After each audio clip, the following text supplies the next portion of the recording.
What's up, everybody? I'm Andrey. Right now, I'm selling cars. Just a young guy trying to make a living, just hustling out there. I'm pleased to be in this podcast. My good friend Jocksan over here. Appreciate you. Pleased to have you, bro.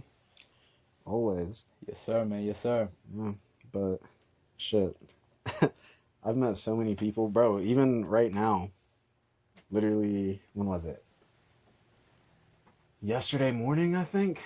I've got a buddy or a friend of a friend who wants to get into the car business, and he hit me up and he was like, can you help me out? Blah blah blah. I was like, yeah, I've got connections. Like, I'll take care of you. Like, I'll make sure you're good. And then he was like, cool. He was like, do you want to do a mock interview? And like, the funny thing is, all of the interviews I've done in the car business, I don't think I've hired a single person. Damn. Because like, I'm picky. Like, my interviews, I don't do traditional interviews. Like, I'm not just like, what are you good at? What's your resume? Like, because you know how sales is. It's the mind game. Right. And I was like, yeah, cool. We can do a mock interview. I was like, what time works for you? He was like, 10 a.m. I'll pull up on you. Woke up, moved shit around, ended up sitting there waiting, never showed up. Damn. Literally, my friend called me. He was like, yo, my fault that, like, you did that shit. Like, I know, like, time is money and everything. And I was like, I mean, shit, I really don't got shit to say except for the fact that, like, just that alone tells me he's not cut out for the car business. Right, yeah. You got to be present. Bro. Yeah, you got to put in a lot of hours. Oh, yeah. A lot of hours. You got to put in a lot of hours and a lot of, like, it's mentally straining. Like, trying to explain to people that, like, do construction and shit that sales is just as hard in a different aspect is impossible. See, I feel like, and this is, well, before I got into the car business, I was being a technician. I was a technician at Youre, and I fucking hated it. Yeah. So I was still in high school at the time, and I was doing dual enrollment. My plan was to go to college, and I was getting like $15 an hour. I was miserable at that place, dude. I really hated it. And one day I just got fucking fired, and just some bullshit, bro. I think they had me set up probably because I wasn't even the one who inspected that car, and because they knew I have more plans. They didn't want to be a technician, and yeah, I got let go and.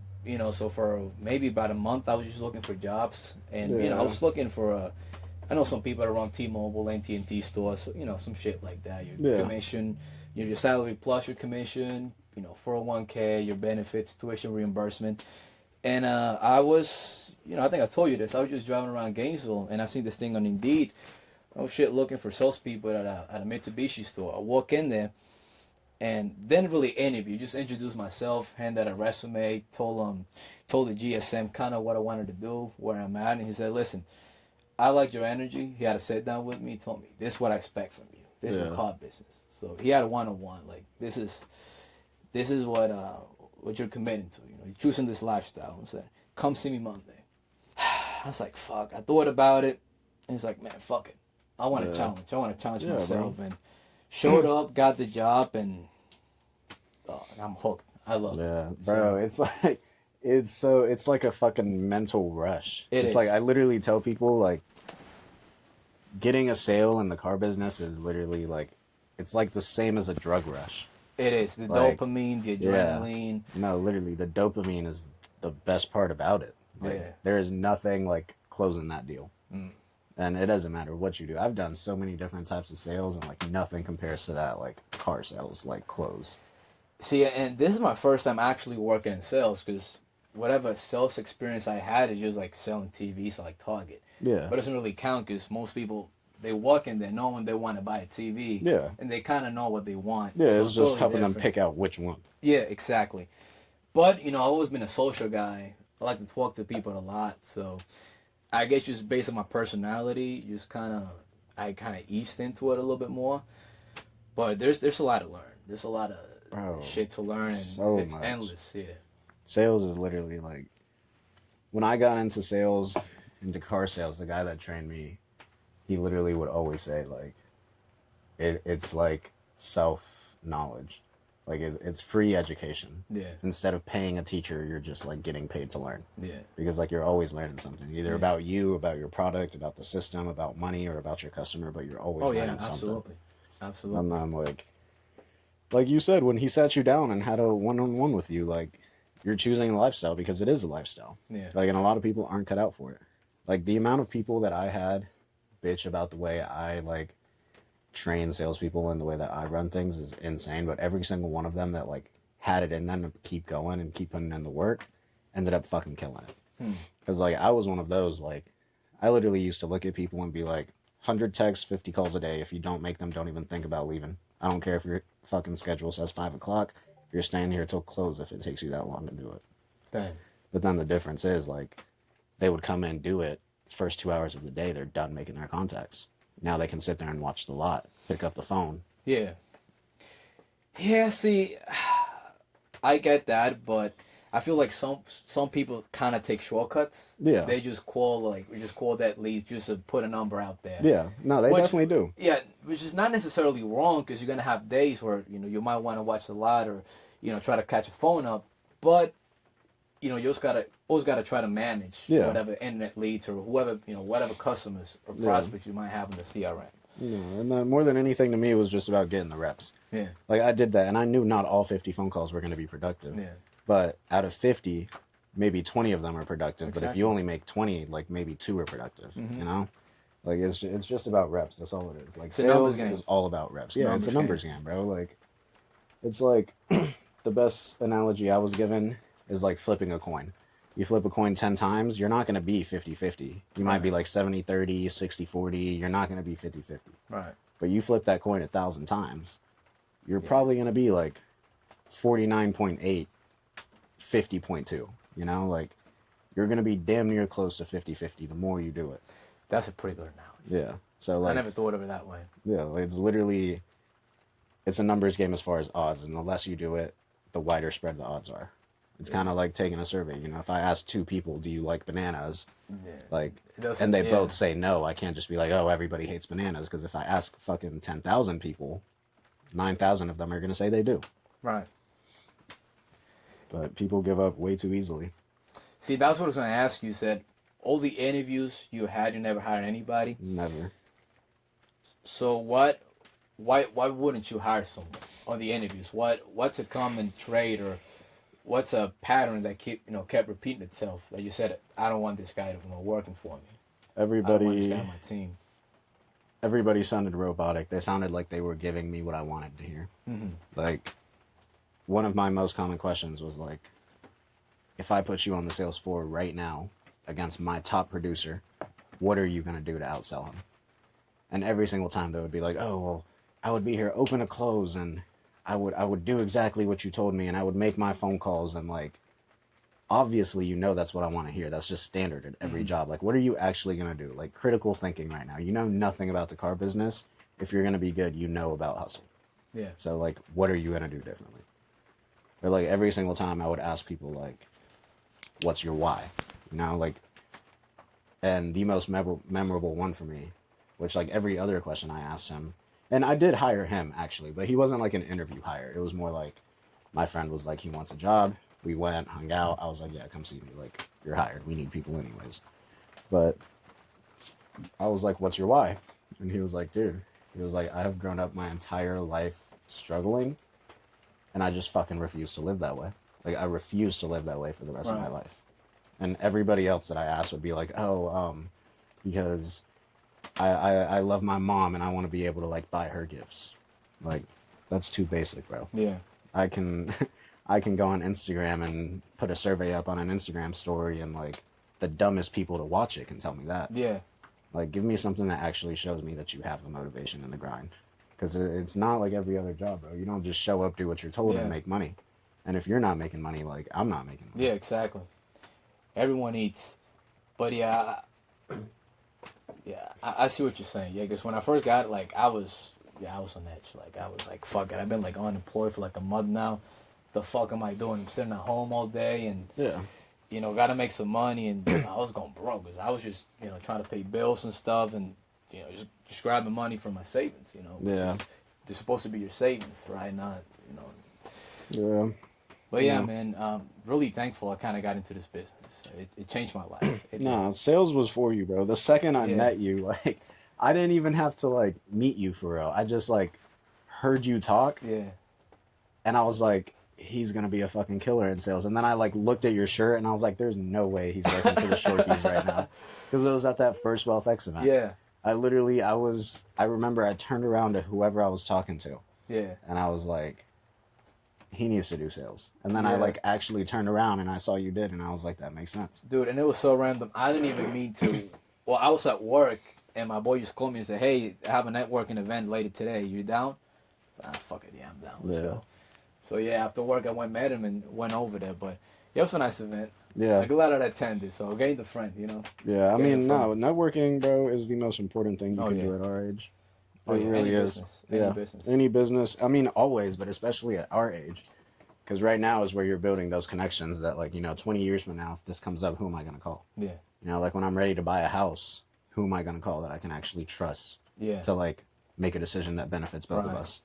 Because, like, everybody's got to eat. I know you're going to, like, if I came to you now that I left the car business and I was like, yo, I need a car, I don't expect you to give me that shit for free. Right. Like, I expect you to eat, but I expect you not to fuck me over. Exactly. Like, not take crazy advantage of it. Yeah, like, bro, like, make your money. I want you to go eat. Like, we'll go grab food after, too. Like, but don't fuck me over. Right. And then that's one good thing about, like, being in the car business is I can see that shit now. Yeah. Like, the amount of people that call me and they're like, hey, I got this pencil. And I'm like, yeah, they're shitting you. And I know they are. So how do you tell? Is it just a rate, or like, do you just know?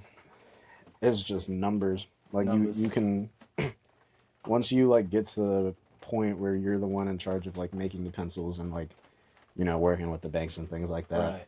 You can already tell there's a buy rate, there's back end built in. Okay. Especially like knowing what banks it is, because like certain banks give you a certain amount above the buy rate. Certain banks just give you a flat like bonus. Like it all just depends. But you can also, you always have to push at least too.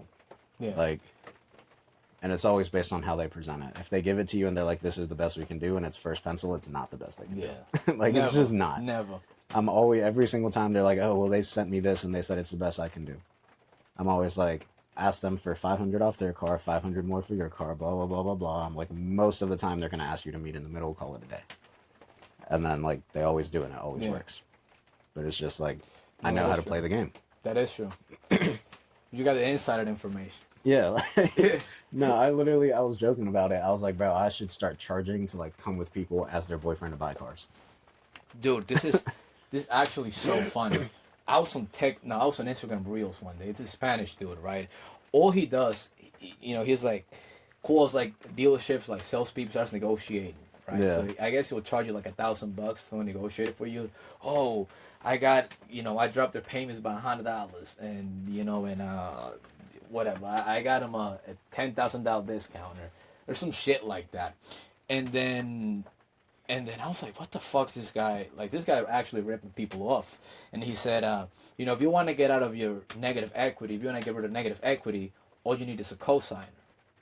And I'm like, that is not all you need. Right, and I mean, so it does help. It does help, but no, he was saying like it makes all the negative equity go away. And it's like, so I have this client that has a Hyundai, whatever, wants to buy something else, they're $7,000 flip, right? And I was like, if with a cosigner, you're just gonna wash it all away. $7,000. I was like, and then I'm like, I was like, what the fuck? So I put a comment, it's like, I mean, not really. If anything, you might just be hurting whoever's co-signing for you. Right? They're doing you a favor just to drop the rate, so you have a cheaper payment, but you're still gonna carry over the negative equity. You're still gonna finance whatever car plus an extra $7,000 for the negative equity.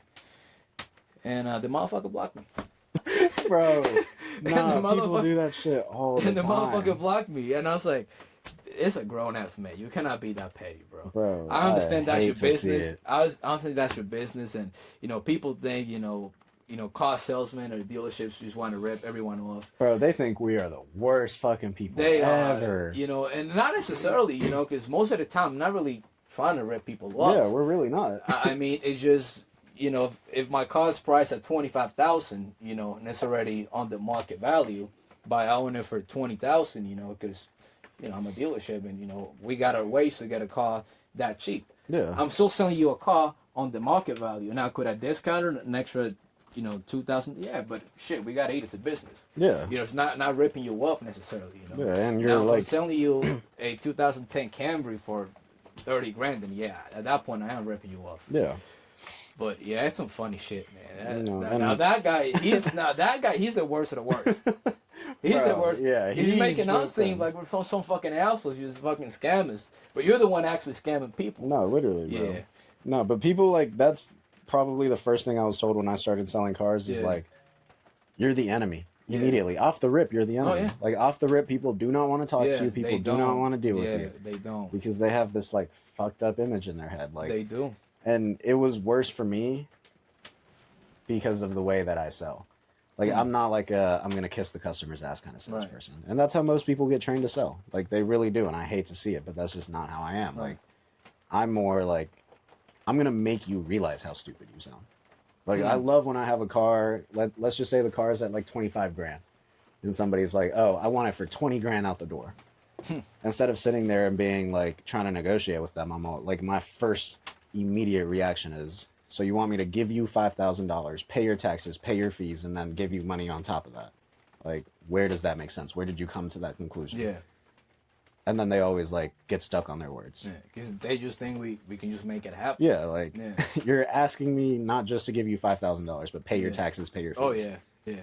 Or they'll be like, well, I know you can come down on the taxes or blah blah blah, and I'm like, dude, you're talking to the wrong person. Go talk to Uncle Sam. Like Yeah. I can't control that one, bro. Go ask fucking Governor Kemp or whatever. his Yeah, name like is. don't be mad at me that you're paying $4,000 in Right. taxes on a $100,000 car. Yeah, That is exactly. your decision. Exactly. Like, Exactly. And I actually had some shit like that happen 2 days ago.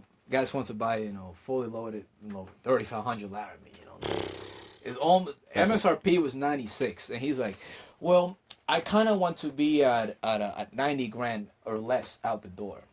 I'm saying, okay, well, you already know MSRP is 95. Yeah, but I know you can come down on the price. I know, you can, which is true. Yeah, we can come down on the price. We got rebates and incentives. So you're not going to pay sticker price. We're not going to sell to you under MSRP. Yeah. And there she starts showing me, cheaper ones, So mine was fully loaded, keep in mind. So it's 95. So it's showing me some 3,500s, probably with an MSRP of 88, 87, whatever. He said, well, look, this one's selling for 84.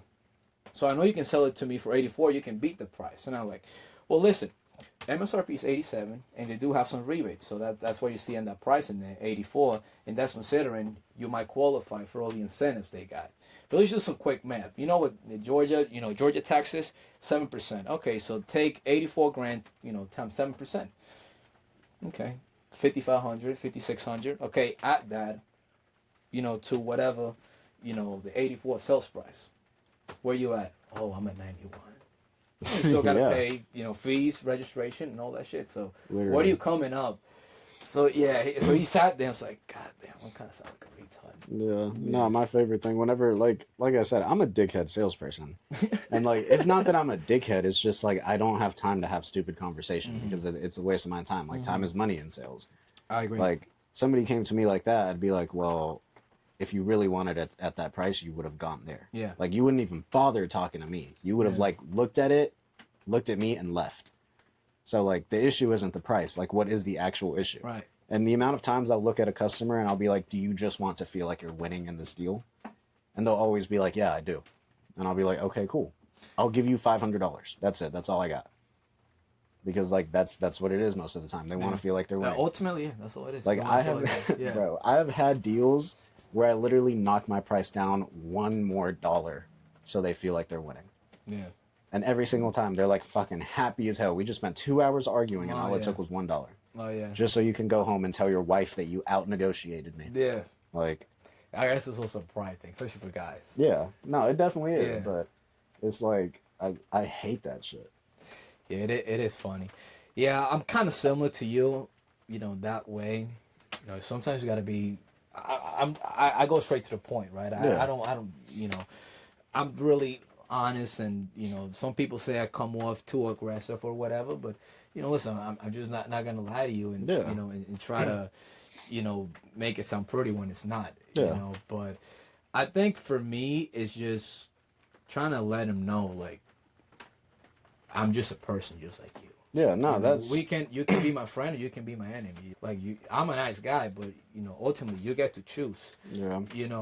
How you want this to go, like, good way or the bad way, the easy That's way. literally like, whenever I train salespeople and they complain about like the way that I sell is like too abrupt, too aggressive, too blunt, too rude, I'm always like, yeah, but be completely honest with me. Like, if you walk in to a random room and there's 3 strangers in there, which one are you going to trust more? The one that comes up to you and they're like, yo, like, you need to fix the way you tuck your shirt in? Yeah. Or the one that's like sitting there being all nice and like telling you what you want to hear? Like, you're not going to trust that person. Yeah.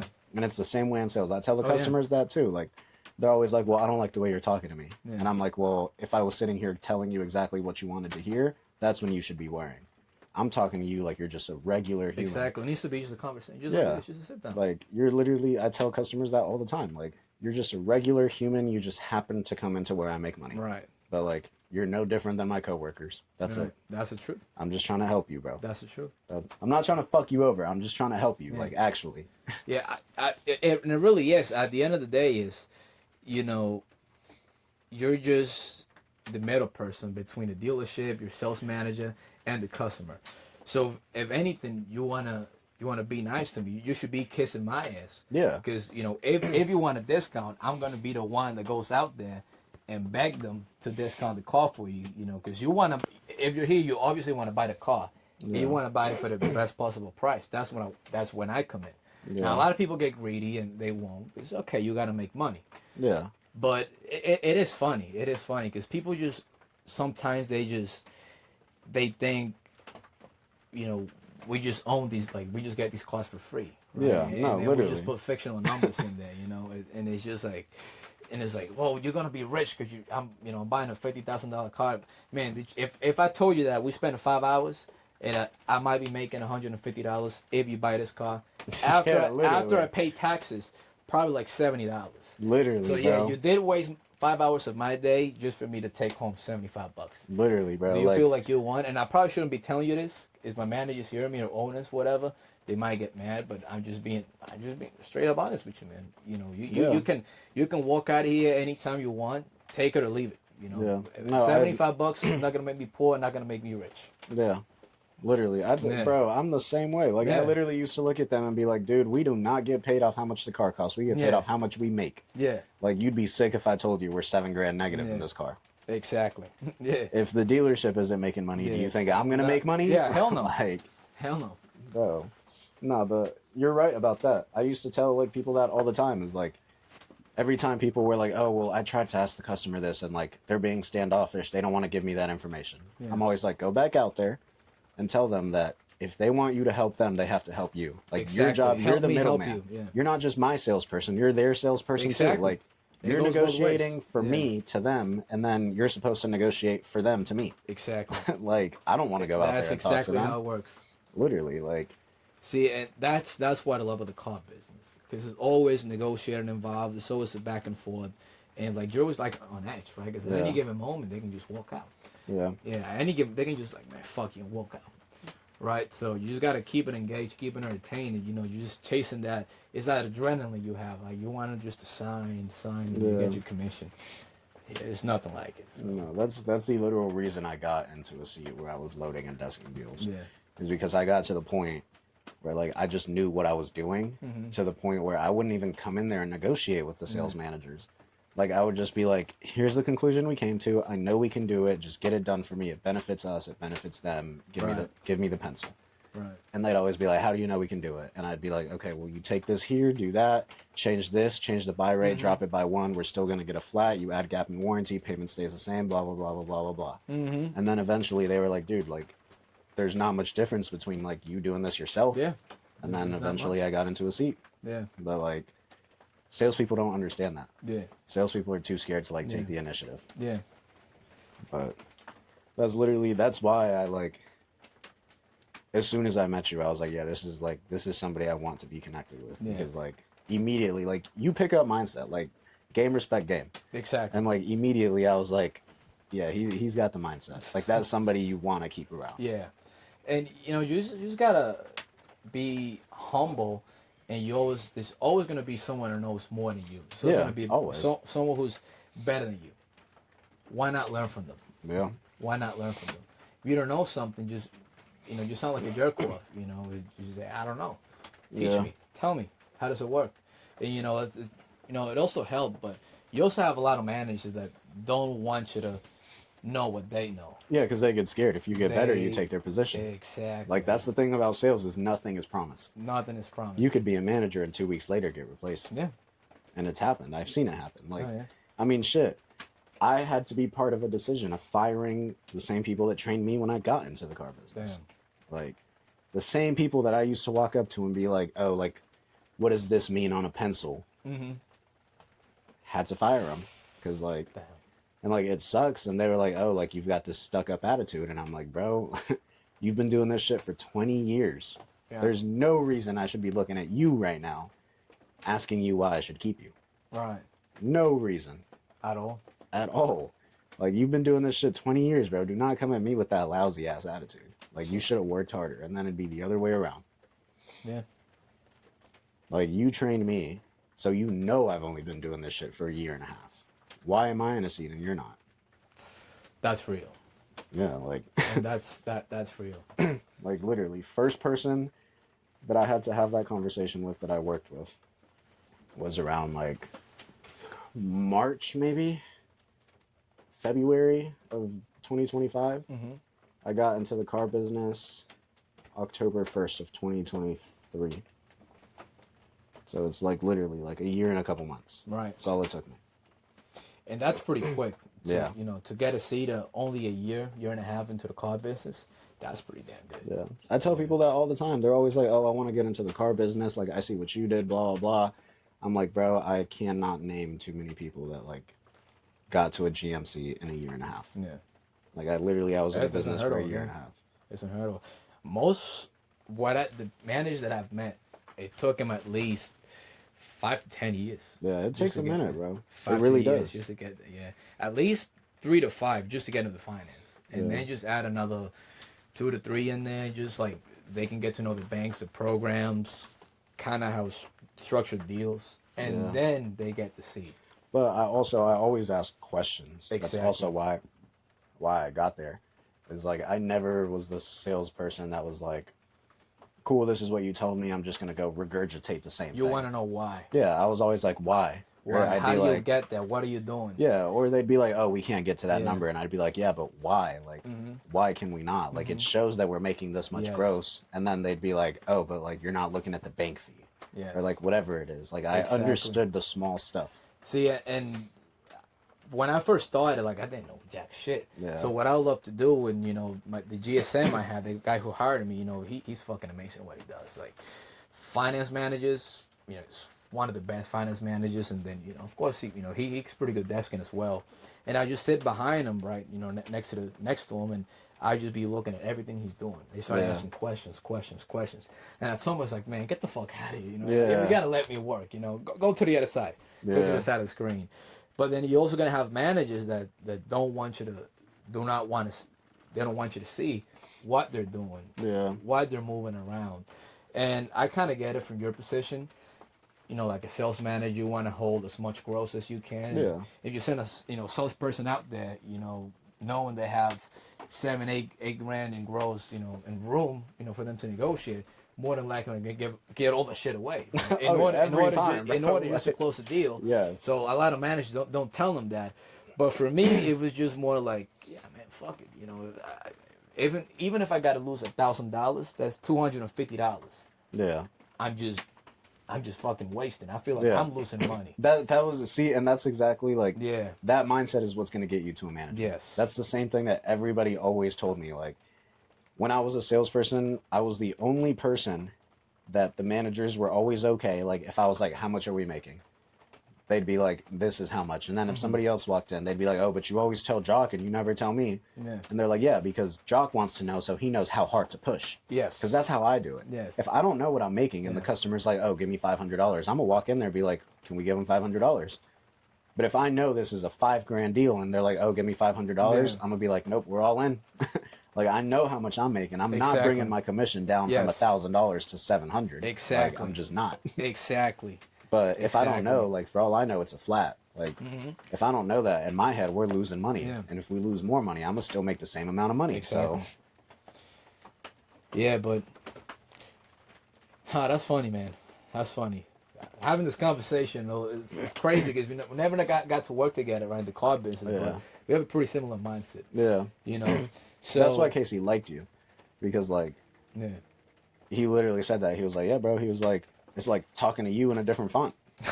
yeah. Kenny's a great guy, man.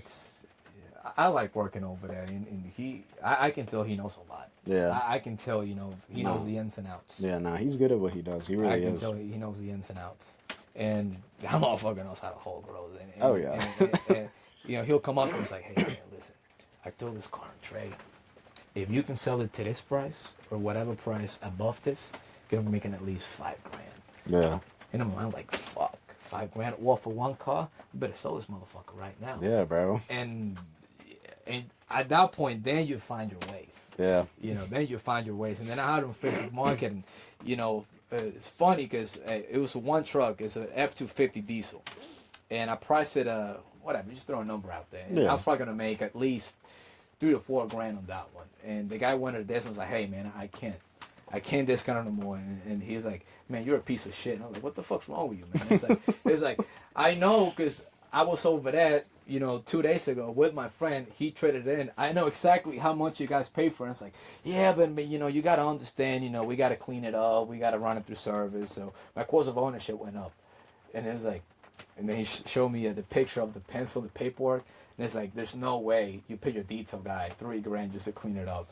And I was like, "Oh, man, go fuck yourself." I mean, it's Yeah. true though. They don't understand that. Like, They don't understand. dealerships have overhead. Yeah. It's the same reason, like, now that I started this home renovations business with my stepdad, like, there's a minimum price where we're not even going to take a job if it's not worth a certain amount because we have overhead, bro. Like, we got bills to pay. Exactly. Like, we got people to pay, we got insurance to pay, we got, like, CRMs to pay. We got shit to pay, bro. We can't just, like, I can't just fucking charge you $50 for labor and then materials. Like, I got to make my margin. Exactly. And, I think dealerships are fucking great. Yeah. Like walking into a dealership, as long as you have a good salesperson, you're walking into the right place, it's the best thing to do. For example, my stepdad, he keeps reading all these articles, whatever, like, never buy the extended warranties, ways that car dealerships rip you off. And I'm like, all right, this is the only place where you can buy, where you're shopping for let's say a $50,000 product, right? In this case, it's gonna be a car, right? And you might walk out of there only paying $40,000, everything said and done, and you're protected, for the whole ownership of whatever. And then you got to choose, what payment you want, what protections. No one's making you sign that paper. You can leave at any given moment, and it's like, all right, so you go to Walmart, right? Let's say you bought a fucking eggs. You pay $2.89, and you might think it's a fair price. You might think it's a good price. You might think whatever. How much you think Walmart paid for that? For those. For the dozen eggs. Yeah. Not shit. I tell Not bro. shit. That was actually one of my biggest closes always. Whenever people would like shoot me an outlandish price, I'd be like, when you're at the checkout line at the grocery store, do you ask them to discount your groceries? Yes. You don't. You just pay the price. Yeah, and they're probably marking it up 30, 50%, Yeah, they're marking it up more than we are, bro. Like, they are the ones ripping you off. We're lucky if we make $1,000 on a used car. Exactly. They're making probably like triple what they pay. Exactly. So that's the only place when you can walk in, ask for discounts, and be okay. Yeah. Yeah, you walk into a Walmart, whatever, security's gonna be, "Man, get the fuck out of here." Like, I always think about like watching Shark Tank when I was younger, and then the sharks would be like, "Oh, how much is your product?" And they'd be like $49.99, and they'd be like, "How much does it cost you to make?" $6.99. Yeah. And then you're gonna go and see it at a CVS, and you're gonna pay full price, and not question it. Exactly. And they just made like Exactly. fucking 4 times margin. Exactly. So at that point, when you think about it, who's actually ripping you off? Literally. Who's actually ripping you off? There you go. It is literally like, and it is like, dealing with salespeople is the only way that you can actually like talk about a price. Yeah. Yeah, that's the only one. That's why not everybody has salespeople. Like, cashiers are also salespeople. They just never have to sell it because you don't question it. Exactly. Like, their job is to make sure you go through the checkout line and pay. You actually pay for it. Yeah, like, it's the same thing as a finance manager. Finance manager's job is to collect money, so is a cashier's. It's the same shit. The same You're thing. just not going to hassle with them. Yeah.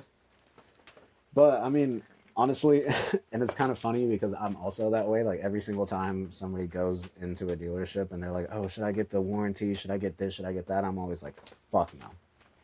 Like, I don't recommend it, having worked in the car business. Sometimes I do, depending on what you're buying. Most of the time, it's bogus. Yes.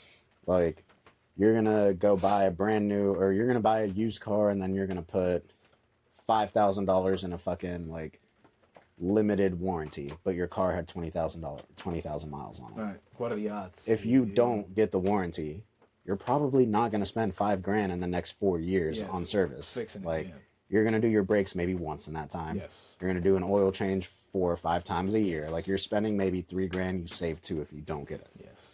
Like, Gap, I always recommend. Oh yeah, Gap. I always say Gap insurance non-negotiable. Non-negotiable. Yeah. You gotta have it. Yeah, like it's stupid not to. Yeah, you gotta have it. But like as far as the warranties, and then half the time they don't even actually work. Half the time you take it in for warranty, and like if you can't prove that, you know, you did your oil change on time and you did this and you did that, like they there's always fine print where they're gonna get you. And it's same with insurance. Yeah. Same with insurance. Everything that should protect you or cover you and insure you in some sort of way. Let's have some fucking loophole. With it's always fine print, bro. Wash your hands and walk away. You know, literally, you're your own man. That's all you. Literally, like that is one thing I always made sure to do with my customers. Is like I always made sure to be like, hey, keep your records, keep your logs, keep your receipts. I don't care if you do an oil change by yourself. Like you save that AutoZone receipt, you put it in a journal, write down the date, take a picture, save it. Save it. Because, like, I don't want you calling me fucking 2 years from now when you have to use your warranty, bitching that I didn't actually get you a warranty. Because I did. Yeah. You just got to, like, get past the fine print. You just chose not to, Yeah. Get past the fine print and you're fine. That's the trickiest part. That's how they get you. Mm-hmm. And it's, you know, same with insurance. So I was like, no, I don't need gap insurance. Because I already got the full coverage and I know I was gonna pay for it. You know, and whatever, they might send someone out there, you know, just like you know, you're in the contracting business, right? You know, whenever you put a claim, let's say there was a storm or something, right? Yeah. You know, we're gonna send someone out there, and he's gonna look for everything or the tiniest thing for them to justify not to pay for the damages, even though you are paying a protection or the insurance on it. You're supposed to give it a peace of mind. You know, but you know that's the one thing with Gap, because it's guaranteed asset protection. No matter what, you're protected. Yeah. They're gonna pay for it. So no, like bro, when I got my DUI, the girl that I hit was trying to sue, and I was like, cool, that's what I got insurance for, right? Exactly. I'm sure her lawyer's gonna be like, let's check what his max is. We're gonna sue him for that amount. Insurance will pay it, no problem. They called me and they were like, oh, we can't do it because it was a DUI, you know, like it's against our policy. So like this only covers you in this instance and that instance. And I was like, realistically, I was like, how many times do you think I'm going to hit somebody sober and they're going to sue me for it? Yeah. I was like, this is literally in place for situations like this. Like, do not sit here and give me this bullshit that you can't help me out because that's what I pay for. Exactly. And they ended up like, after like 4 days of arguing, they're like, okay, we have a way to go. And I was like, cool. I was like, it's for $50,000. Tell her lawyer that he can fight for $50,000, not a penny more. And that's what they got. They got $50,000 out of it. There you go.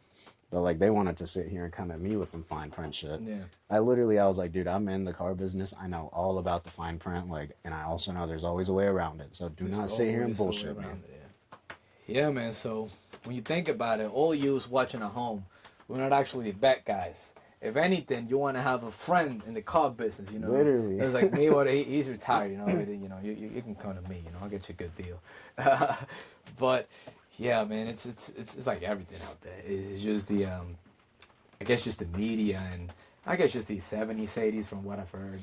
Oh yeah, they fucked it up. Yeah, bro. Yeah, they fucked everything up. Yeah. I mean, it was at a point back then, like,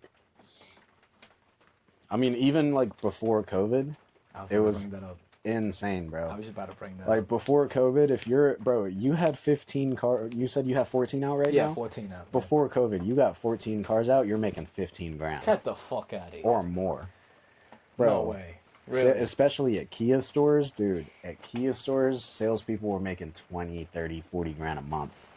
Wow. Salespeople? Yes, bro. Wow. Casey was consistently making like 15 to 20 or more. Wow. at Kia as a salesperson. See that's why I say I was born too late. Yeah, bro. Like, I was born fucked too us late. up. Shit. Should have been selling cars back in COVID, not in fucking school. Yeah, bro. No, like I wasn't even old enough to sell cars. Yeah. COVID was 2020, bro. I was 17. There you Couldn't go. couldn't even if I wanted to. Yeah. But it's like, it's crazy because the craziest part to me is like, I grew up around, his name was Gerardo. Mm-hmm. And I remember like growing up and I was always like, dude, like I don't know what he does. Like he always has all this energy. Like he makes great money. Like what the fuck does he do? Mm-hmm. What is up with this guy? And then like he ended up passing away, unfortunately. Yeah, I'm sorry, man. And I'm sitting there with Casey one day talking, and he's like, dude, he's like, the entire reason I became manager.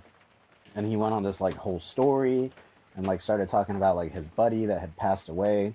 And he was like, he was fucking insane. Like I have never met anybody who could sell cars like him. And like went on this whole spill. And then he was like, and then he passed away. He was like, and I felt like I owed it to him to like fill in that seat for him. So then I decided to lock in and like I became manager, blah, blah, blah, blah, blah. Same fucking person I'm talking about. Wow. I was like, that's crazy. I was like, Gerardo? He was like, yeah. I was like, what was his last name? And I was like, that's fucking insane, bro. World. Yeah, and then when I thought about it, I was like, dude, I'm like, you were at the fucking funeral, weren't you? He was like, yeah. I was like, literally everybody was like, who's this random fucking white guy? Yeah. Like, I know you were at the funeral because I remember you. You stood out. Yeah. And he was like, yeah, bro. When you think about it, it's a small world, and and we met, that place, the networking event where we met. It was for me, it was like a 2 hours, hour and a half away the dealership, right? So it was a long drive, and turns out we're literally neighbors. We were literally right next to each other, and we ended up meeting at a place that got nothing to do with a car business. Yeah. The whole other side of town. So it is a small world, man, full of coincidences. It's funny. It is funny. And it's even crazier because literally like 2 months before that, I was working for the same company you were. Oh yeah. Like, right next to us. Yeah, right next door, same company. Like I had crazy. just left. That is crazy. Dude, no, but I'm excited to see where like, now that I left the car business, I'm excited to see how it turns out for like everybody I know in it. Like especially the people that I've trained. Like Deuce, I'm excited to see where it takes him, like knowing that I helped train him and build him into what he is. Like that's probably my favorite thing is like seeing where things take people. Yeah. Or especially if I trained them, but like even like you, bro. Like when I met you, you were a green pea. Yeah. Literally. And like now you're over here. A month or two. Yeah. Yeah, like now you're over here like, killing it. Yeah. And you're only gonna get better as the year keeps going. Yeah, and I say that it changed my life around. Sales. I was like I said, I was broke. I was miserable working that job. I fucking hated it. It's physical labor. It's exhausting, back pain. Getting fucking oil and grease all over my face and hands, and I fucking hated it. I didn't want to be a technician. And for shitty pay. And and that was the best thing that ever happened to me. Just getting fired and just going through that pain. That it just awakened. Something. It was a switch, right? Something, and I'm like, fuck it. I want to take risks. I'm like, what do I have to lose? So I'm in there. My first month, I started working part time, and broke, driving a BMW 2006 with a bunch of miles, and bumper falling off and shit like that. 6-7 months later, I can afford things, I can do things. Now I'm driving, a car that I dreamt. Back then it only seemed like a dream. Like there's no way I'm gonna get there. Without a college degree or, if I'm 25, 30, something I could have, grown men afford. Yeah. Right, and now it's just like it's crazy. Just having wanting to going into work knowing that it's totally up to me whether if I'm gonna make money this month or not gonna make money. Yeah. Whether I'm gonna make money today or not gonna make money, especially now because we get paid weekly. So when you walk in there, you gotta have the mindset like fuck it, I want to make money today. Yeah. If I don't sell something, if I don't make my boss money, if I don't make my finance manager's money, if I don't make the dealership money, I'm not making money. Yeah. I wasted 10 hours of my day and it sucks to go home and feel like you wasted a whole day For nothing. for nothing. You No, feel but- like a loser. You feel and I refuse. And for me, I refuse to go home and not feel like I won today. Yeah. I want to feel like I won. And you know, and so there's always that rush. You're always chasing something, right? Yeah. You're always trying to. I don't know. It's just you gotta experience. If you never worked at a car business, you never sold a car, sold anything. I don't think there's words to describe it. No, there's really not. Yeah, Like, and our mindset is so different. Which, like, I say this, and this might not be every salesperson, but like, when I quit my GM position, I like had another small stint in the car business. Ended up getting into finance, and then I quit that. And I was like, you know what? I don't care to do this. I'm done. You know, Right. I've been everywhere. I'm done. And then it was cool. I wasn't stressing about it. Like, it sucked not having a job because Yeah. I'm so used to like work. But I had enough money to fall back on. And literally, I remember my mom being like, what do you want to do? And I told her, and she was like, okay. She was like, well, how are you going to make money until then? And I was like, I'm not really worried about it, right? Yeah. And then eventually it got to the point where I was like, you know what? I'm going to take all of my money and invest it. Like, I'm not going to leave $1 Damn. because I know if I do, I'm going to be like, oh, I'm good. You know, Yeah. like I can pay my bills. Yeah. But like that second where I'm like, damn, my bills are coming You up gotta and I be got out of your comfort nothing. zone. Yeah. Like, Yeah. When you know, you don't have nowhere to fall back on, then you know. yeah. Like I literally. I better make shit happen. Yeah. No, that's what I told my mom. My mom was like, that's stupid because you need money to pay your bills. Yeah. I was like, well, I'm not going to have money to pay my bills, Yeah. so I'm going to have to figure out how the fuck to make it. I think it's just a male thing. It's just a masculinity and just having the mindset of just wanting to, of a salesperson. You know? Yeah. Because typically you run a business within a business. Yeah. That's literally all it is. No, literally. It's all it is. It's all it is. And I have friends who ask me, hey, should I get into sales? Should I do this? Should I do that? And I think that one kid, right, that I kind of told you that kind of wanted a job, something like that. I told you about. And like, listen, but you have to be a little gone. Yeah. You can't. You're not all. You know, if you're mentally sane, this is not for you. Literally, you bro. gotta be a little gone to it. Shout out my boy Natalie. You met Natalie, right? Yeah. Bro, we always joke around. When I told her, I was like, I think I'm ready to leave the car business. Yeah. She was like, what are you going to do? I was like, I have no idea. Yeah. I was like, I'm thinking about real estate.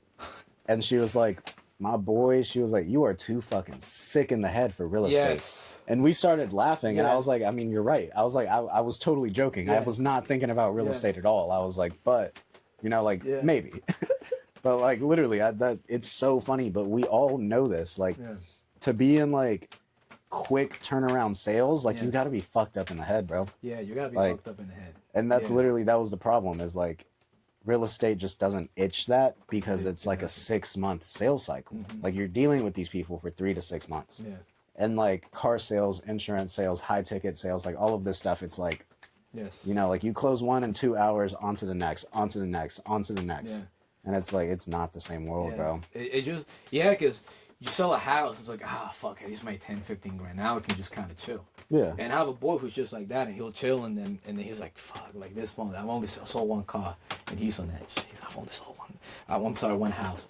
I only sold one house. I don't know what I'm gonna do. I'm not making money. And then once you fall into that, then he's like, all right, fuck it. Yeah. And he goes all in. And the car is the same way, you know. You sold a car, you kind of want to relax, and it's like, fuck it, I gotta sell another one. Better get up. Gotta No, get back I on the literally, phone. I used to tell my people that all the time, bro. Like, Yeah.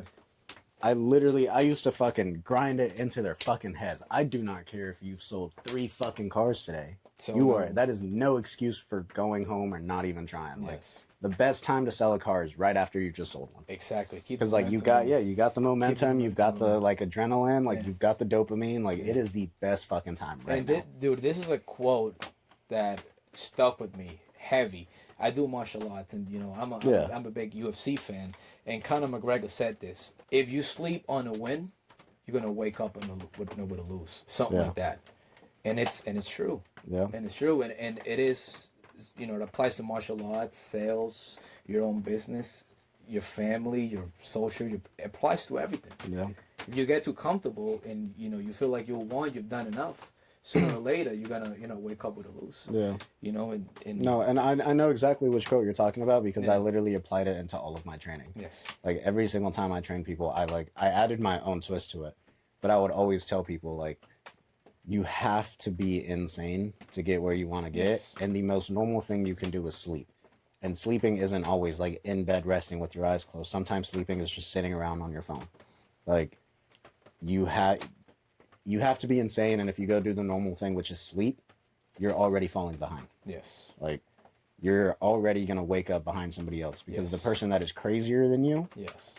got it done. Yes. And there's only so much of everything to go around. Yes. But nah, it's crazy. Like you were just talking about how it's completely up to you, and I literally today posted some shit that was like that. It was like the best part is like it's up to you, and It's the up worst to part you. is that it's up to you. It's up to you. But and then even bringing it back to you talking about like driving your BMW, like perspective is such a crazy thing, bro. Like I literally, I remember in December when we went out to feed the homeless for Christmas, I was like, at that point in my life, I had just got back from Mexico.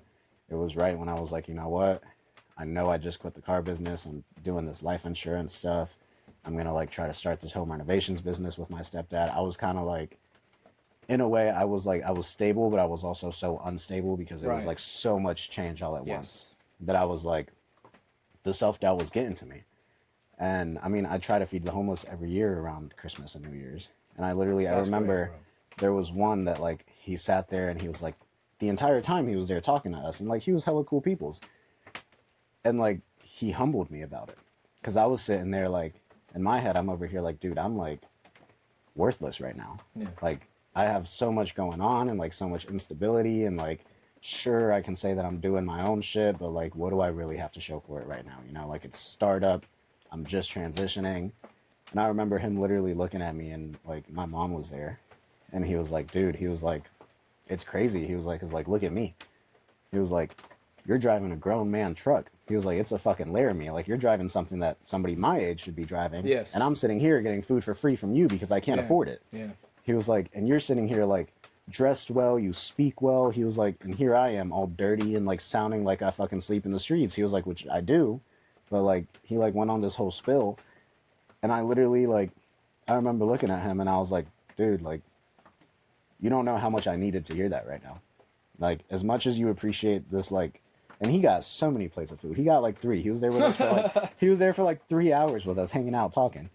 And he was like, every single time, like every 5 minutes, he'd be like, no, I really appreciate you. Like, I appreciate the food. Like, I appreciate what you guys are doing. And I was like, bro, as much as you appreciate these plates, like, I appreciate you. Like, I needed to hear that. Reality check. Yeah, like, literally. And it's true. Because, I mean, fuck. I'm sitting here, like, he's right. Like, younger me would have been like, damn, like, we really have our own businesses. Like, we're really doing this thing. Like, you really got into the car business and you became a GM. And, like, you're not just driving a truck. Like, you're driving a fully loaded Laramie. Exactly. Like, you've got the Infinity. Like, everything younger me would have admired. That was so you. Yeah. Because you said, I know what I'm worth and I know what I can do. I wanted to take a risk and I'm betting on myself. Yeah, literally. What you got to do, you just got to bet on yourself. Literally. And that's it. You got to have that confidence. And that's the thing about sales. It's all mental. It does not I don't care. It doesn't fucking matter who you put in front of me. If you're mentally, if your mindset's not right, you can have the easiest fucking close, easiest sale. It could be a done deal. Still lose it. But if your mindset's not right, if your mind's not right, your mindset's not strong, it don't matter. You're just not gonna close it. You just gotta approach things, assuming like you're gonna win.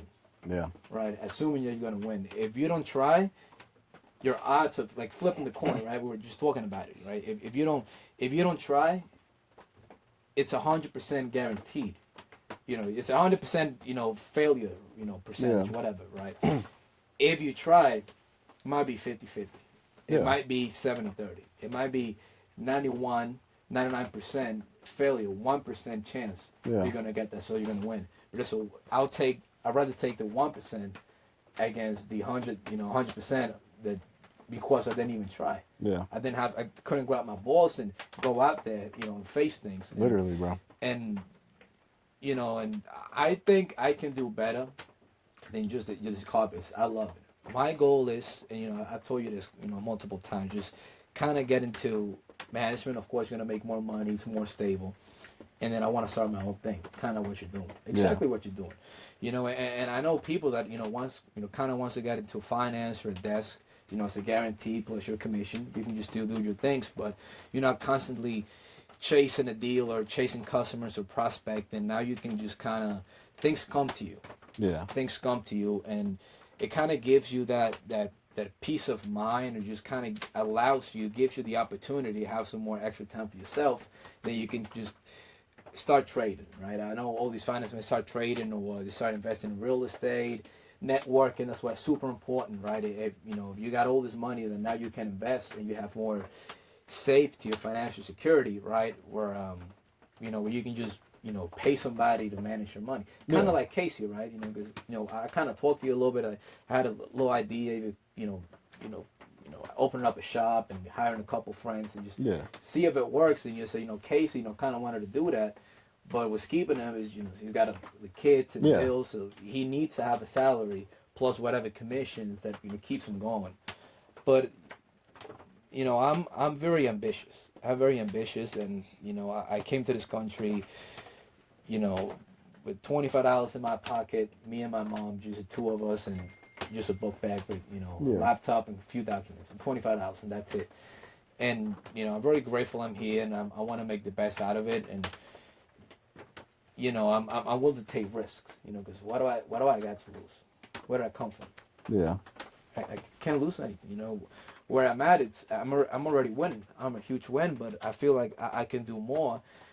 And honest and truly, man, as much as you can be wealthy and you can have a great lifestyle, you can do great things, and you can be financially comfortable, you know, with a, you know, the GM or GSM, you know, salary, you're never gonna be a millionaire. You're not gonna have financial wealth. Yeah, I mean, it's never, and that's most things in life. Like, it's never going to come from what you're doing. It's going to come from where you put your resources. Exactly. There is things out there that'll pay you millions of dollars a year, but it's never going to be, you know, going and working the job. Like you said, I mean, a good GM, I've known directors for auto groups that are making $50,000, $60,000 a month. And like, that's a fuck ton of money. You're making $500,000 a year, but you're also, you know, you're having to pay your bills, you're having to pay this, you're having to pay that. It's never going to be that turns you into a millionaire. It's where are you going to invest your money? What are you going to do with your money? Exactly. Like, all of these, you know, like Elon Musk and all of these people, they didn't become as rich as they are because they were doing the hands-on work. They became as rich as they are because they invested into their company. And then they bought properties and bought more and invested more and invested more. Like, it's never about what you're actually doing. Exactly. And that's where everybody, like, fails to see it. Is everybody's like, oh, I'm just going to get to the top of what I'm doing. Exactly. I'm like, that's just There's more to it. Yeah. There's more to it. Like, bro, I don't think I can name a single, take the top 100 real estate agents in the country. I guarantee you all of them also have rentals. Yeah. Because they're not going to get rich just selling you the houses. Exactly. Like, you gotta, you have to. I see it. Okay, once I get to that point in my career, I can grab that money and put it someplace else. Yeah. Because I know even if I lose $5,000, okay, whatever. You know, my bills, let's say they're $8,000. You know, I got savings, whatever. I know next month I'm guaranteed that. You know, and you know, next month I can hustle, I can work harder, and make up for what I lost, and then I can give it another try. I can invest it again, learn from my mistakes, and do something. So ultimately, I do know that I gotta find out what I want to do and where can I make money on my own outside of the car business, and whatever extra money I get, put on the right places and being smart with it. Yeah. Right. No, it's literally like, and that's the only way you're ever gonna get rich. Yeah. I want to touch $1 million. Oh yeah. I want to touch way $1 more million than that. Just start off $1 million. This year I want to make 100,000. Yeah. 100, and I know I can do it. And I also know sooner or later I'm gonna touch $1 million, and then 10, and then if God allows me to do it, then even more. Yeah. And it's totally up to me. And like I said, it sounds crazy. You might think I'm delusional, but you just gotta put it out there. You just gotta believe in yourself. Literally, bro. And work hard for it. Because if someone else can do it, I can also do it. And if no one else can do it, why not? Why can I not be the first person to do it? See, I don't remember when it was, but I have a podcast clip up where I was talking about it, that like you have to be so delusional to the point where like there is no room for failure. Exactly. Because if you leave room for failure, you're gonna fail. Exactly. Like, and when you put your mind, Go ahead. mind into something, you're just gonna figure out. Yeah. It doesn't matter. You're gonna do whatever to get there. Whatever. And I know, like, if I have the opportunity, I'll do whatever to get there. Yeah. Anything. No, like I tell people all the time, like I live by like, I always say it's like my rule of like 100 by 100. Mm-hmm. Like 100% of effort, 100% of the time. Yes. Because like if you give it 90% effort, 100% of the time, that's 10% room for like failure. Yes. If you give it 100% effort, 90% of the time, it's still 10% room for failure. Right. And like that shit adds up, bro. Failing is easy. It It's literally, and it might be a touchy subject, but I literally tell people like I cannot feel for people that commit suicide because like that's easy. It's easy. Like it's easy, bro. Yeah. Like you just like, sure, human instinct kicks in. It's hard to like actually fucking kill yourself. Yes. But like, it's easy. It's easy. so much harder to wake up and have to fucking fight for it for the next 70 years than it is to just be like, cool, I'm done. That's it. That's all I got. It's so easy. Yeah. Oh, like kind of like the I don't know if you watched the movie The Bronx Tale, right? Mm-hmm. You know, where you have Sonny, the gangster, and he's a tough guy. Yeah. You know, all the flash, the girl, the money, and then you have Calagero's dad, Robert De Niro, and then who's the real tough man, right? Who's real tough? Yeah. Who's real brave? Yeah. After he like went in there and they came out and he was like, well, why didn't you get my money? Yeah. Yeah, I know exactly. Exactly. He said the real tough guy is the ones that makes an honest living. He puts in the work. He didn't choose, the easy way out or the shortcut to it. Yeah. Wakes up at 5:30 a.m. and drives a bus, but he supports a family. And look how Sonny ended up. Ended up dead. Yeah. Ended up dead, and and that's same thing with suicide, right? I know it's a really touchy subject, but it's also super selfish. It is. For someone just to do that, it's selfish. You're just choosing the easy way out, and you're not thinking how it's gonna impact your parents, your family, and everyone around you. No, it is super selfish. And I don't know, bro. There's a lot into it, and also like depression. Like I know it can. Yes, it's the taste of disease, and it's the chemistry of the brain. But people here say that a lot. Oh, I have anxiety, I have depression, and they use it like I can't function. Right, where I come from, I've seen on my way to school every day. I'll see families, kids just going through garbage, Literally, going through the trash, looking for something to eat. Right, and I see old people or kids out there trying to sell candies, sell you fucking flip flops, fucking bread, whatever. They're just trying to find a way to eat, or it's surviving. It's a survival. It's just primal, right? Yeah. So are they really depressed?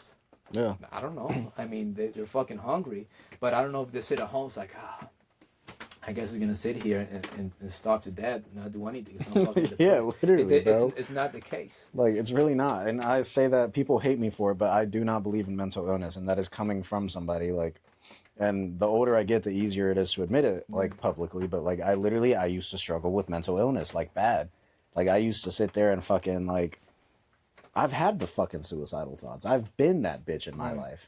And, like, I fucking have came to my mother about it and, like, all of this other shit. And the entire time, I was always like, you just do not care. Like, why is this your reaction? And then the older I got, I was like, dude, she was fucking right. Like, I used to be like, yeah, but, like, I think I'm depressed. And she'd be like, go find some fucking work to do. Exactly. Like, you have way too much fucking free time. What are you doing? Yeah.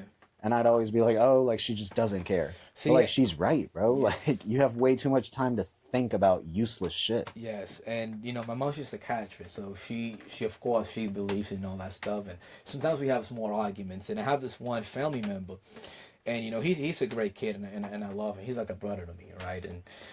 But he just doesn't have that mindset, and he's just like, oh no, he has depression, and it's because his mother and the family situation, instability, and it's like, well, listen, man, you're 19, and and you're American, and you have all the opportunities in this world, and it's not like you struggle to the point where he has struggled, had to sleep in hotels and shit like that, right? Instability, but it's not like you ever, you don't know you don't know what it's like to go to sleep hungry. You know what it's like to go to sleep and be like, fuck, I only had one meal today. Yeah. I'm fucking starving. You don't know what that's like. Yeah, which my family told me that all the time. Like, Exactly. they grew up literally like, dude, you pour some salt on a tortilla, roll it up, split it in half. That's how two people are eating.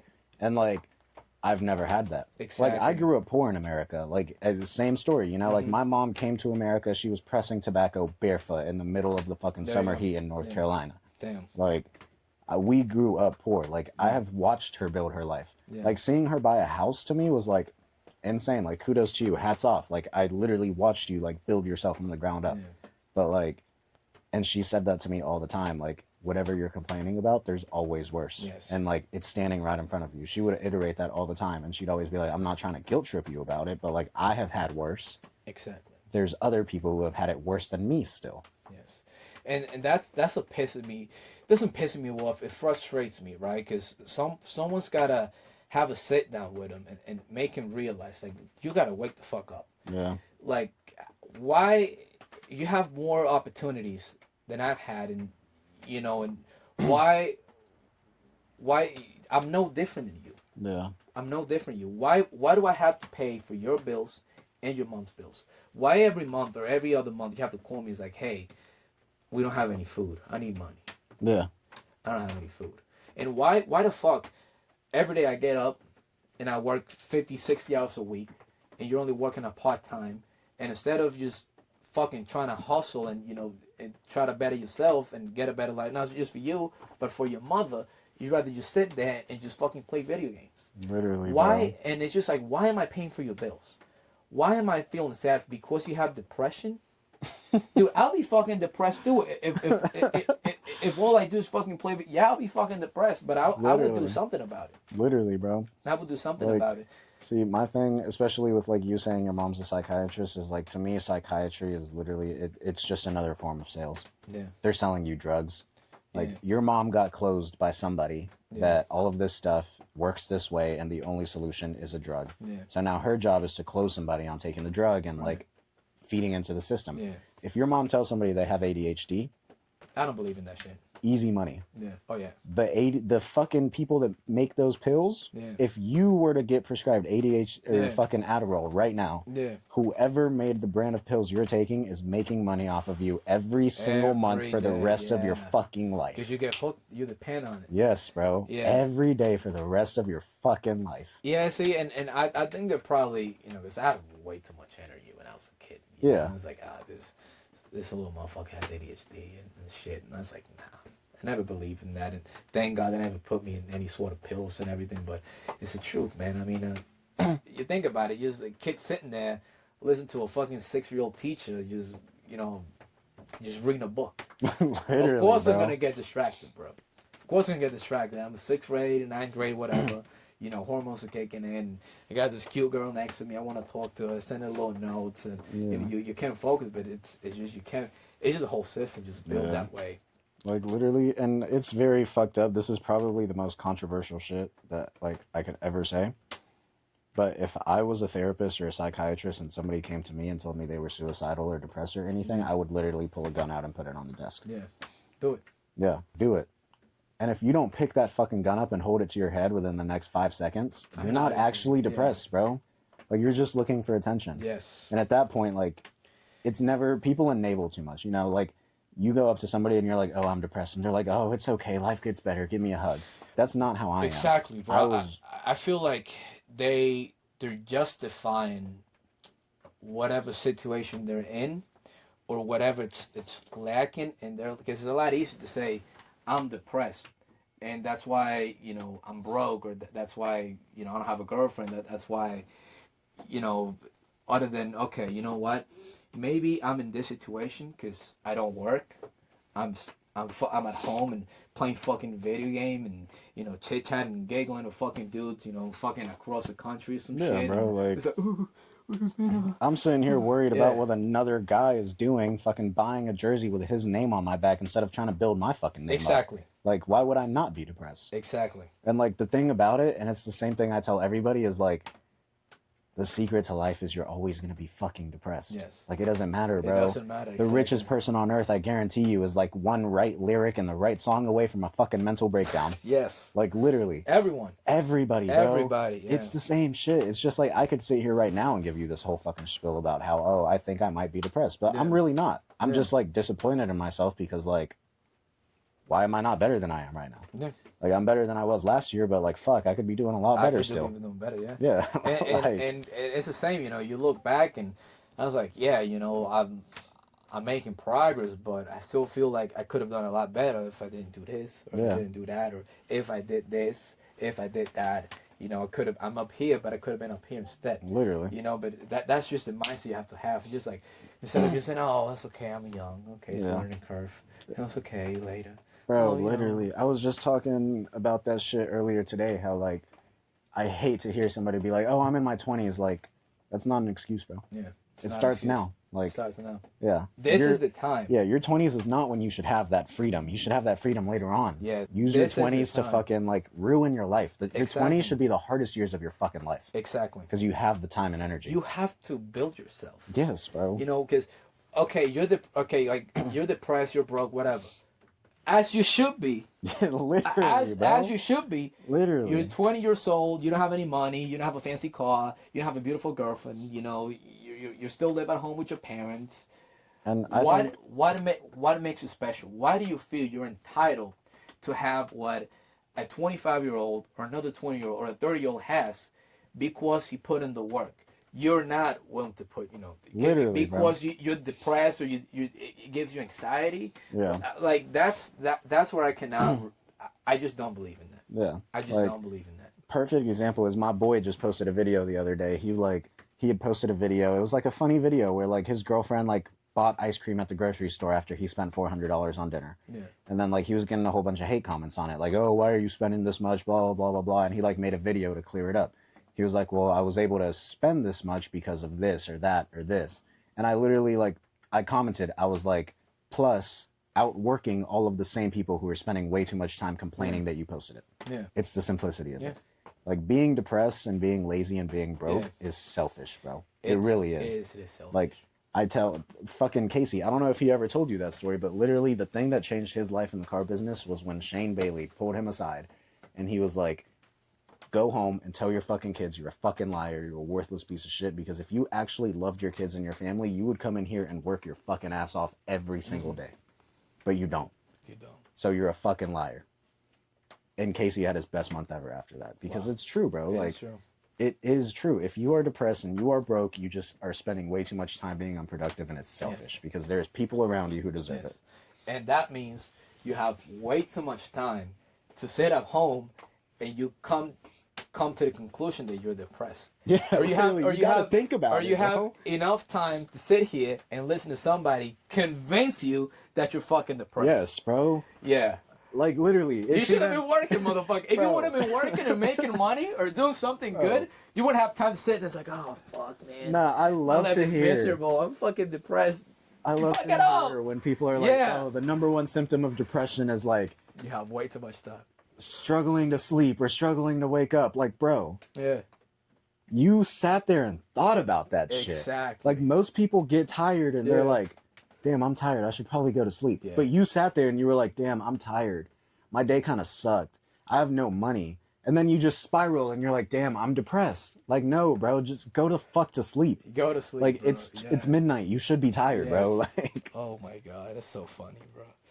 And it's real, you know, and I'm the same way. Like, I always have to do something. Yeah. If you're moving, if you're doing something, if you keep your mind occupied, or whatever the fuck you're doing, you know, but it's just sitting at home. What good does that do to you? Literally, bro. Like, my mom, she's like, you know, you should be home. You need to rest sometimes. You need to come home and rest. What do you mean rest? I don't know. Just rest, watch TV, just relax at home. Don't got time for that shit, I don't bro. got time for that. Okay. okay, it's got to be either there's a fucking ice storm going on, like a fucking snowstorm, everything's closed, and I don't have any other choice but to stay at home, and it fucking sucks, or I'm sick, or I cannot get out of bed. Yeah. And it sucks just being stuck in your room and not being able to do anything. That's what I hate the most. That probably the worst part about like running your own businesses is like working from home. Yeah. Like I hate that. Yeah. Like there's literally times where I'll go sit outside on the back deck just to get out of my room, bro. Yeah. I hate that shit. Yeah. It's so like it's an energy drainer. It really is. Yes, because that's the thing. If you're doing something is always gonna be better than not doing anything. Yeah. And you're always in movement. You're never gonna sit there and actually think about being depressed. And that's when those little thoughts, little by little, right? They'll kind of, they can just fuck up your mindset. Oh yeah. Really easily. Especially, the business we're on, because it's a roller coaster. It's a roller coaster. Like you said, even a millionaire could be a lyrical way of being depressed. Yeah. Same with us. We can be, sale, fell through, or, invoice never got paid, or they said they don't want to do the deal, or whatever, or your dog died, whatever the fuck, it don't matter. Something as simple as that can just tip you over. Yeah. Right? Like, bro, literally, and this might be the first time I'm like fully admitting this. Yeah. But like when I got my DUI, that's literally how it went. Yeah. I was sitting at a bar drinking with a buddy, like I wasn't even really that drunk. Yeah. Like, which is funny because when he found out I got arrested on the way home, he was like, bro, it's funny because we literally like in the parking lot sat there and like made sure we're good. Yeah. And I lived 4 minutes from the bar. Damn. So it was like, what are the odds? Yeah. but we were sitting there, like we sat there forever and like we weren't drinking the whole time. We were talking and we just started talking about like, past life experiences, like, how it goes when people start drinking. And we start talking about like, relationships, how like they help you grow, et cetera, et cetera, et cetera. I get in my car and I was like, damn, bro, like I'm just sitting in my head too much. And then like I turn on I don't know if you use Spotify, but you know how they have like the DJ and shit? Yeah. I always just use the DJ. And the DJ starts playing like Zach Bryan. Shit. So I'm sitting there already in my head because of the conversations we were having. Zach Bryan is fucking blasting on my speakers, cigarette in my fucking hand, and fucking hit this bitch. Zoned out. Zoned the fuck out. There you go. And literally I was sitting there like the entire time I was in the jail, like getting ready to like get put in the holding cell.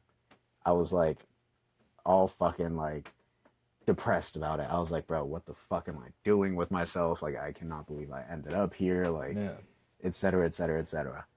And then I took a nap and I woke up, got out, and then like my mom was sitting there like pissed. Yeah. And I didn't say shit. She was like, you don't have anything to say for yourself. I was like, bro, like rookie mistake, thought too much. Like, I got to get to work. Yeah. And then I called in and they were like, dude, you're good. Like, figure out what you got to figure out. I was like, nah, bro. I was like, I'm going to get home. I'm going to shower, get dressed, and I'm on the way. I got money to make. Yeah. And they were like, no, bro, like, take the day. I was like, and at that point, I was like pissed off because they were like sitting there trying to fight for me to stay home. Right. And I was like, bro, if anything, like, now I got to pay for a lawyer. Even more the reason I should get to work. Like, I need to work. I'm not going to sit here and sulk. Exactly. That's not the best move I can do. Yeah, bro. Is it just like strategy or chess, whatever? Yeah. What's the best possible move now? Literally. It's the same kind of, well, not the same, but kind of similar. I wake up. I think it's a Friday or Saturday, and my mom wakes me up. She's crying. Grandma just died. Fuck. I love my grandmother. I always lived with my grandmother. And it's like, fuck. Of course, I'm sad. I'm tearing up a little bit on my way to work. But what am I gonna do? What good? What do I gain from just staying at home and just sobbing and just crying all day? Yeah. Thinking of my grandmother. Fuck it. Like, I gotta get to work, and I kept my mind occupied. Of course, I'm fucking sad, but I'm sad at making money. Yeah. When it comes to deaths, bro, my family hates me because I have a really bad habit of like laughing in bad times. Yeah. So it's like, like I know, but like I can't help it, bro. Yeah. Like you could sit here and be like, my mom just died. Yeah. And like I couldn't help myself but like to laugh. Yeah. And like a lot of people take that as very fucked up because like it does come off that way, and I understand that. But to me, it's just kind of like life is fucking funny, bro. And like, I can't even help myself. As much as I try not to laugh, it just like, it beats me every time it comes out. Yeah. Like, it's just funny to me that like, it's always going to find a way to humble you. Yeah. Yeah. And then a month later, this uncle I had died. And, and for me, he was pretty much like my dad. Like, the motherfucker just raised me, like, like he was super important for me that, this uncle. And, and it's a Saturday, late deal, just me and the manager closing, and we're working out, we're closing everything, and I get a phone call from my mother. It's like she's crying, your uncle died, Umber died, and it's like, fuck, that's crazy. And I'm over there, I'm like, damn, that's fucking crazy. My manager comes up to me, and he's like, damn, but I'm sorry, if you want to take some days off, you want to take the week off, meet your family and whatever.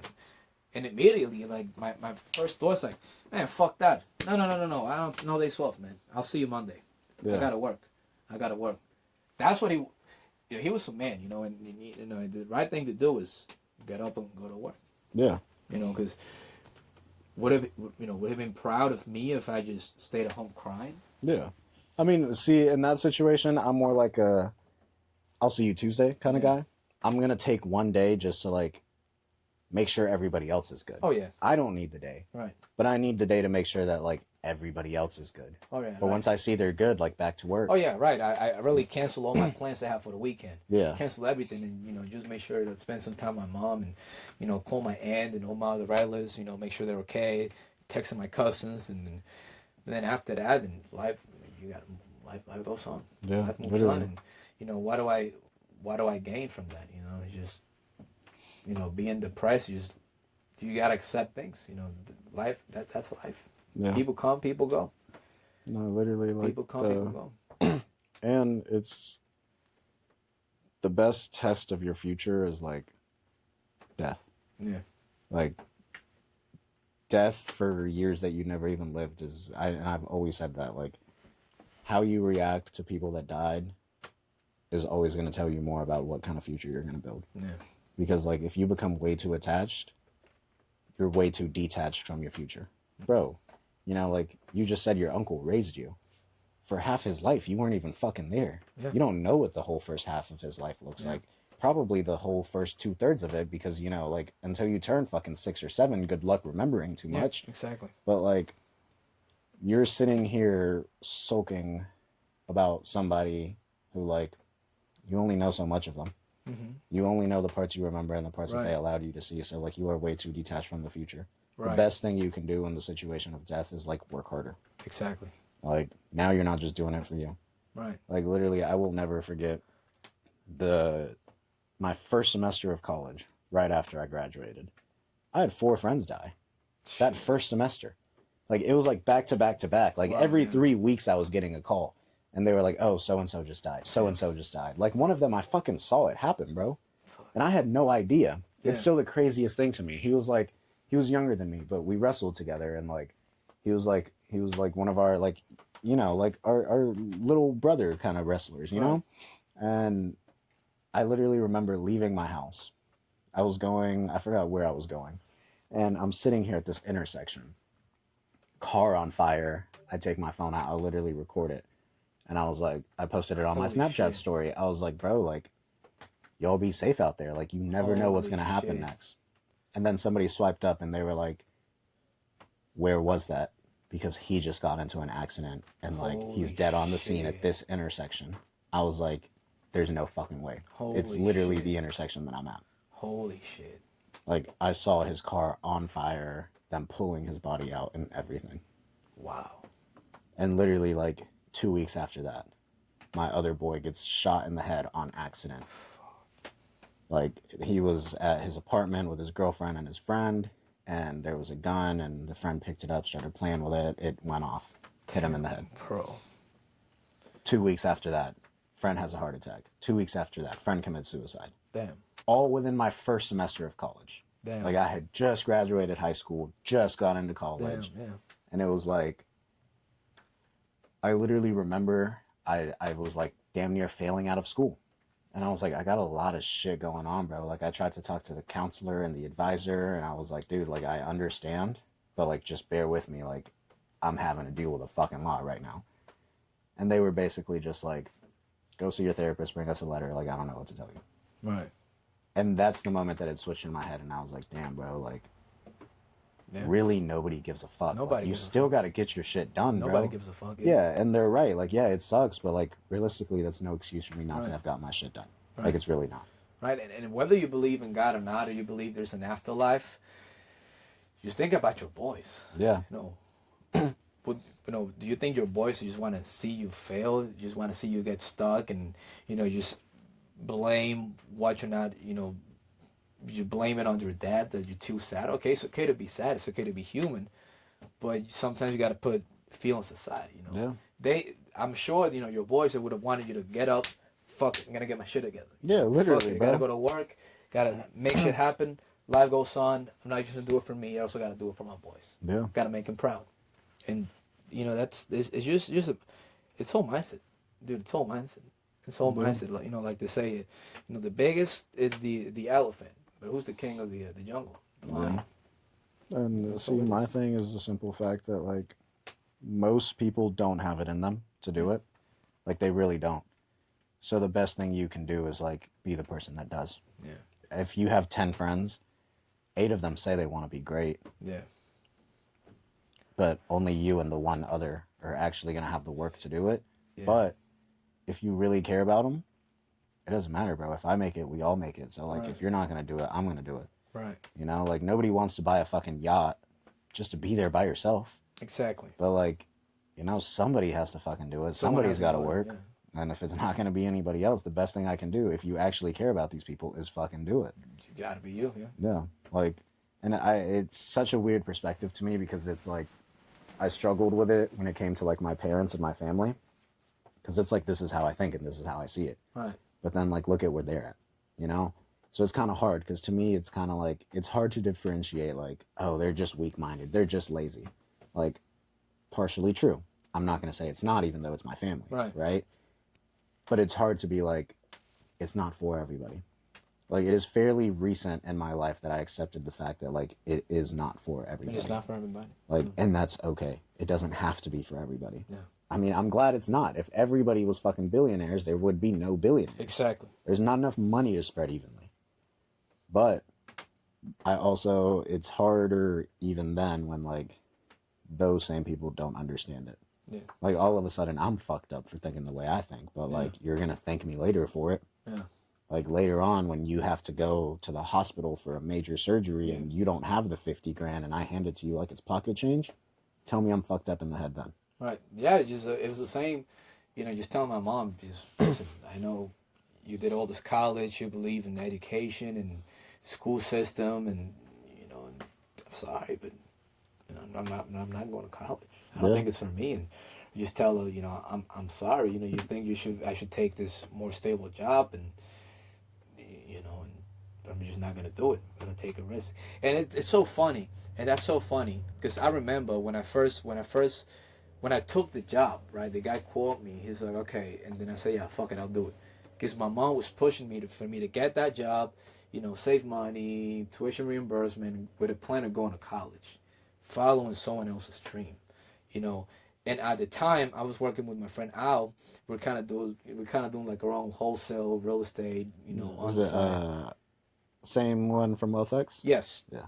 But at the time, I was in school at the time.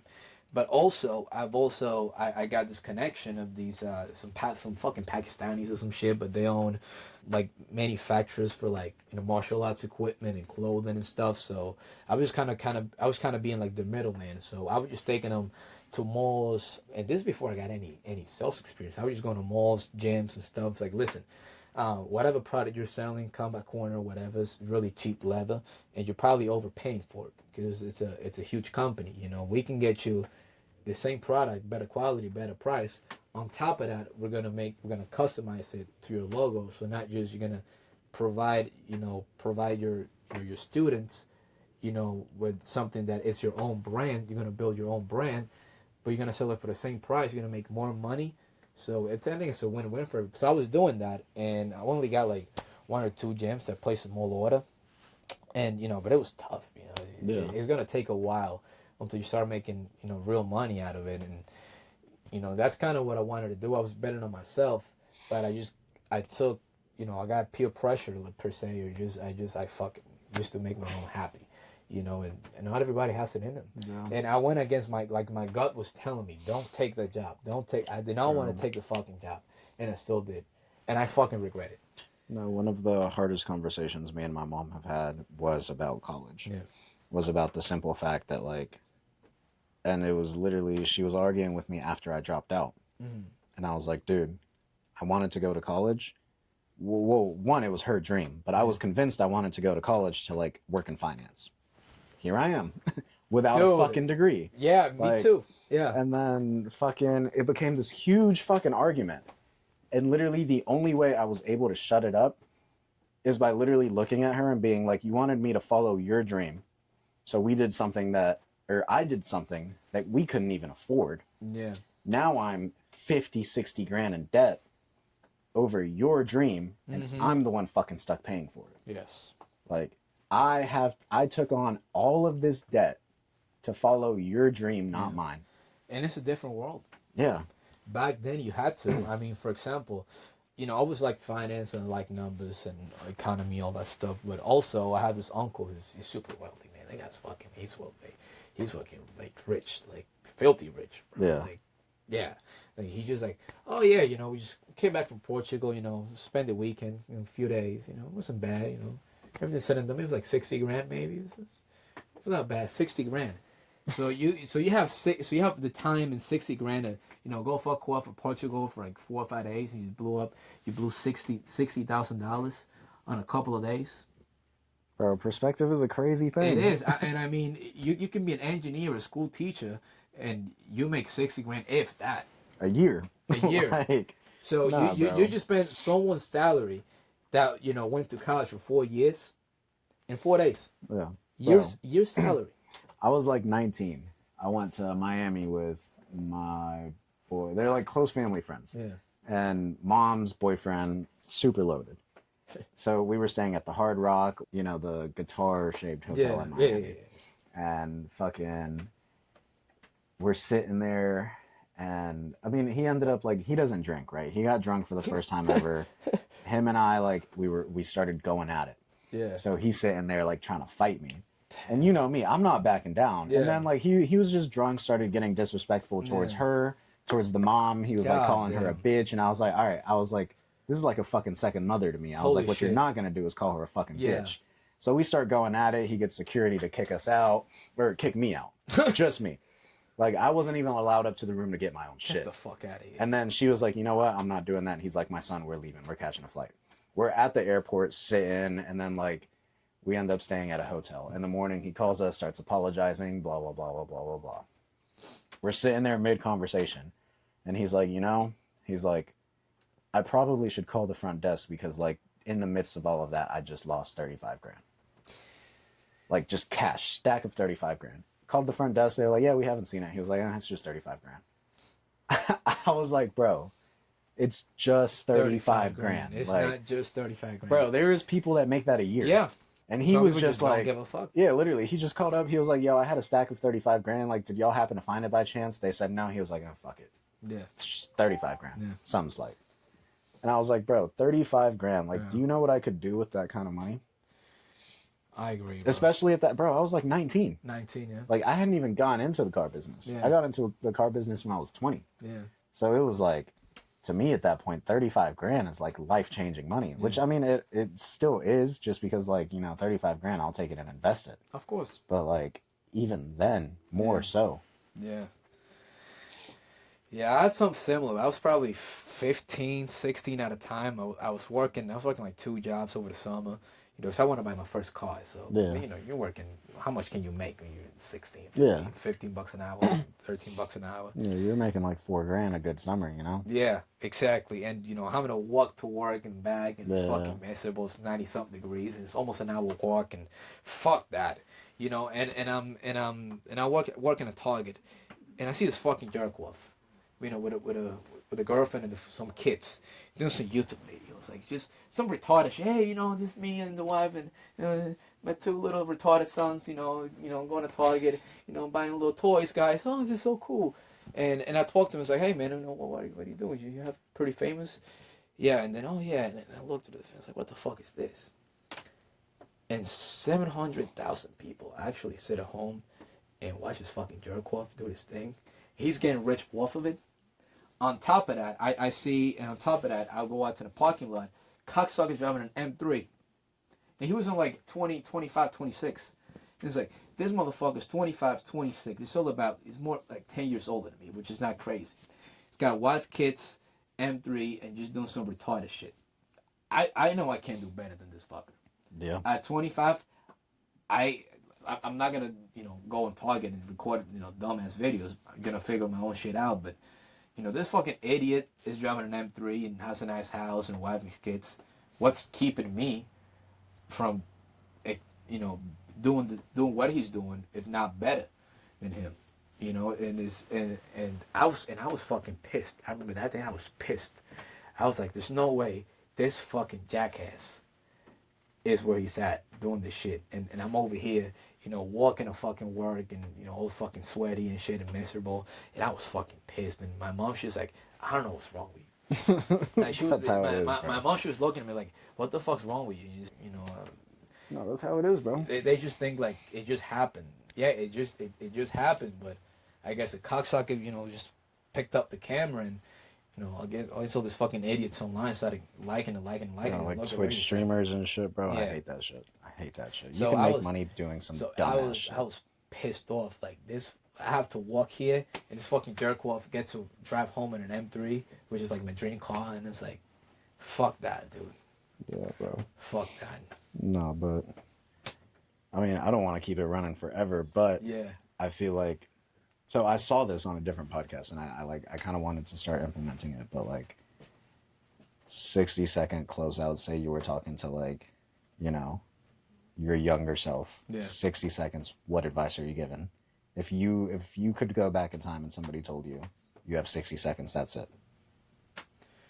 I would say to my younger self, trust yourself, believe in yourself, and if your God tells you to do something or don't do it, listen to yourself, because at the end of the day, like I said, you're gonna die. We all die, and nobody gives a fuck but you. So Literally. So you get to choose if you want to be a winner, you want to be a loser. Literally. So it's literally up to you. So think twice. Whenever you do something, think twice. Think about it. How is this gonna benefit me 10 years out from now? Yeah. Yeah, I guess it's fun. All right, yeah, you got drunk with your boys and got shit faced. Okay, cool, you have fun. So what? Yeah. Actually, 10 years out from now, it's like, okay, great memories. Okay, but so what? So yeah, I'm gonna end it off because literally just earlier I heard it, like the rule of 5. If it's not gonna matter 5 years from now, don't spend more than 5 minutes dwelling on it. Yeah. And that's that's exactly literally all you need. Exactly. Nah, but I do appreciate you for coming on today, bro. Yo, it's been a pleasure, man. It's always great. I had a great time.